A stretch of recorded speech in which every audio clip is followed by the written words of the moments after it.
Hey guys, how's it going? Now I just finished my semester and all exams are complete, which means I finally have time to make a review, and as requested, here is the Marvel Legends Endgame Iron Man, as voted by you guys, of course. Now pretty much everyone I know got this figure way before me thanks to Amazon's late train pre-order machine, but whatevs, I got him now, so let's get this review started. Here's a look at the box front, and man, they stuffed every inch of this package with stuff. Here's one side with some sweet artwork, which is the same on the other side. Here's the top and the bottom, and here's back with a sweet glam shot and strangely minimal amount of words. It's like they got lazy writing or something. Lego Jumbo and the other figures. And there he is, guys, out of the box, the Iron Man Mark 85 and his numerous amount of accessories. Now he's looking really good and I'm super excited to finally have him, so let's go and take a closer look. Now starting with the helmet, it looks way better than the Mark 50 Legends Iron Man. In fact, I never bought that still to date because it just looks so bad. Just look at that beautiful shade of gold, and then the paint applications on the eyes and the mouth look great as well, and I love the smooth sculpt that they did. And the side detail looks great as well, except on the back here you can see I have a little bit of those weird kind of indentations, kind of scratchy marks there, so that's kind of a bummer, but it's okay because he's always face forward anyways. And moving into the body, we get a beautiful shade of red, and the sculpting just looks fantastic. Now it looks like the red is actually the molded plastic itself, and there looks to be a little bit of metallicness to it, but very minimal marbleization, which is very impressive, although it looks like they put a gloss coat possibly on the bottom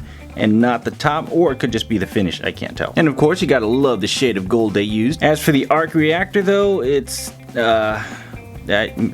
probably gonna need some photoshopping. And moving into the back, we get lots of awesome detail, just like in the front. Lots of nice red and gold, and it looks like there's very minimal marbling on the back as well. A little bit on the bootay though, but it's just more metallic than marbly, honestly. Whew, man, it's a really nice looking figure already, and we haven't even gotten to the arms. Just look at his massive shoulders here. I mean, they're just like, they're boulders, and then you got these biceps here and triceps that are huge. I mean, Iron Man really bulked out his armor to just, punch Thanos' face balls off. But anyways, the details look great. Love the gold and the sculpting. The silver looks great as well. More of that awesome red. Cool detail on the glove. I never actually paid attention to that in the film, although he moved around too fast punching everything and flying, so you never really could see it.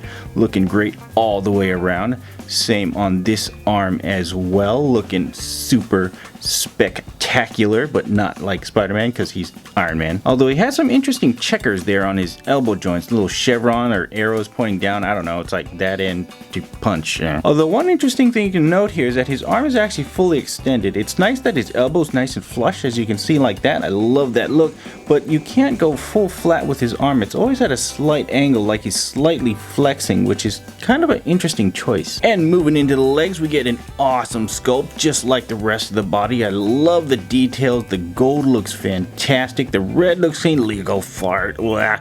But then everything else looks great except for the little mold lines right there. But that's okay. It's like they gotta mold it somehow. Knees look great as well. And then the calves are very plain but very nicely colored, and so are the feet.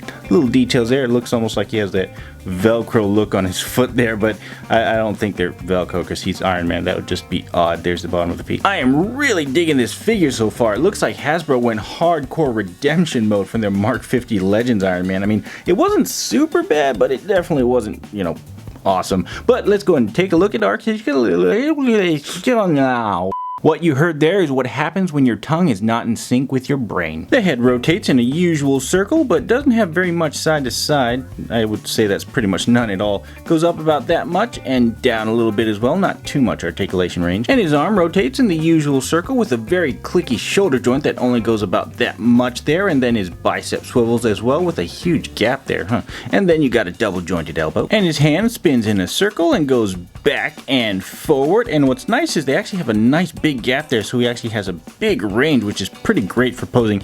And his repulsor blast hand also goes forward and back, which is nice. Well, not so much back, or is that forward? But either way, it's nice. And his waist is a nice ball joint, which I really like because I love the smooth and clean look of that. And it's very functional. Look how far back it goes that way and how far front it goes that way. And then it has pretty decent side to side and of course spins in a circle. And what's great too is when you fully extend it, there's still sculpting in there, so you don't see the mechanics or the functioning, internal parts or whatnot. So it's a very good design. Although with greatness in one part, there's always something that's lacking, and that would be the legs. It goes pitifully forward that much and not back at all. But he has some decent splits at least. And he's got the usual thigh swivel with the very tight joint. I think the other side's actually worse.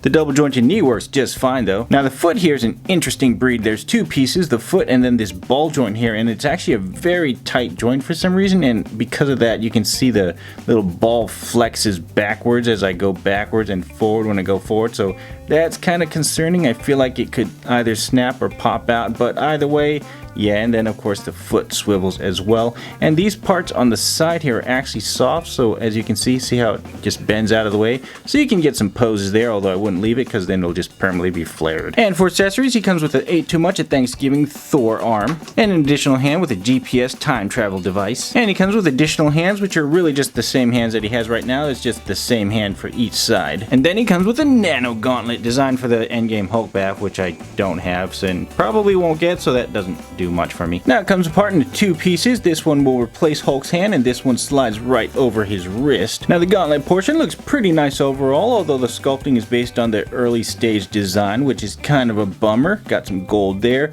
hollow on the inside, and pretty soft overall. But the fist portion looks great. Just look at all the sculpting. I love the details that they put into it, and even though it's based on the early stage design, it looks great in my opinion.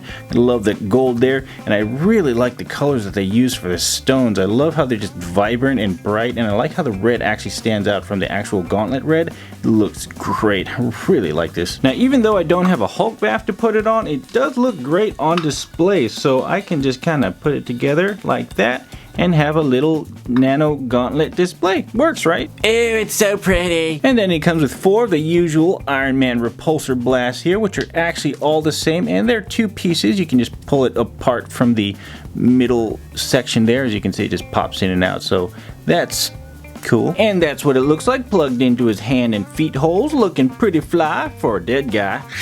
And what's pretty cool too is that these little repulsor blasts here can actually plug in to the heavy infantry man dude's little rocket pack right there, as you can see, right into those holes. So now he's got some blue flames going on. I still gotta get me one of those.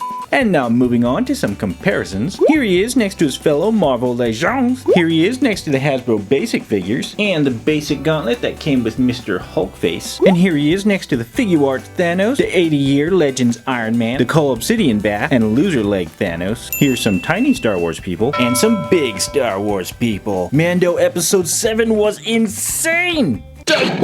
Well guys, overall this is one very satisfying Iron Man. The sculpting is far superior to the Mark 50 Legends version. In fact, I ended up getting the Figuarts Mark 50 because I was so displeased with the Legends version. But this time around, I think I'm content with just owning this Legends one. Saves me some money too. Anywho dudes, like I said before, school is out for the winter, so I should have more time to make more videos, so make sure you check back often. But until then, thanks for watching, and I'll see you next time. Peace.